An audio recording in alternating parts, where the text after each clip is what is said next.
Hi, everyone. This is Ray from bailbondbidsnow.com. We're the marketplace where families and friends come to look for competitive bonds. But aside from that, we're here to talk about Texas citations. For those living in Texas, we've probably had a ticket someday throughout our life. Anyways, whenever someone has a ticket and they didn't resolve it, didn't go to court, didn't pay according to the agreement, there are basically three systems, really two that we're concerned about, where that arrest warrant status will take place since the ticket wasn't resolved. That is a municipal warrant system, as shown below, or a state warrant system. In a nutshell, the larger cities and some mid-sized cities have their own municipal warrant system, and it's just contained in their city alone, and it's fairly easy to work with. Other ones, state troopers, county sheriffs, other smaller towns that don't have their own system, they feed into the state warrant system, which is a little bit more complicated because if you don't go to court or don't comply, then you'll have usually a failure to appear, which is basically another ticket. So now the best way to do it is to resolve these yourselves, and I'll get back to that in a minute. But be cautious. However these are resolved, be cautious because if you just plead guilty or take the citation or sit out the ticket, then you'll end up in driver license points. And if you get too many points, you'll lose the right to drive.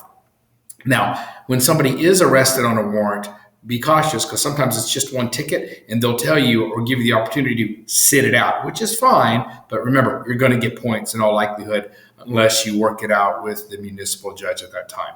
Now, sometimes people with multiple tickets and larger charges, their relatives or their friend members will go to a bondsman, okay, and they'll give the bondsman cash to try to resolve those tickets or to get their loved one out.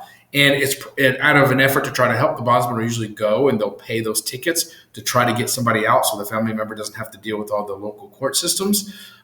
Even though there might be good intention, be cautious because sometimes, likewise, like I just said, it could end up in points. So be sure to talk to that bondsman, see if there's ability to get something called deferred adjudication or pretrial diversion, which is basically the same thing, but it's informal, so they don't get points on the driver's license. But aside from that, regardless if you didn't go to court or failed to comply, I would get a little bit of money together to at least minimum make a good faith payment and contact that justice of the peace or that municipal judge and work it out. Tell them you're coming in or tell them you want to try to work that out and to resolve these tickets. So maybe save yourself some money and hopefully, more importantly, try to avoid those points because good people, hardworking people get points. Next thing you know, they lose their license. They don't even know. They get arrested. Now it's a Class B misdemeanor and it becomes a really big heartache. So please, to take the initiative, call these municipal courts and justice of the peace. They see this all the time. Even if you had a prior agreement and weren't able to comply, just give the reasons and they'll usually work with you and save that money, save that time, and you'll probably do it yourself. All right. So if you have any questions, don't hesitate to reach out. Here at Bail Bond Bids Now, we made our platform so when someone's arrested on more serious charges, they can try to get better terms from competing bail bondsmen. All right. Don't hesitate again to reach out with any questions. Thanks, guys. Bye-bye.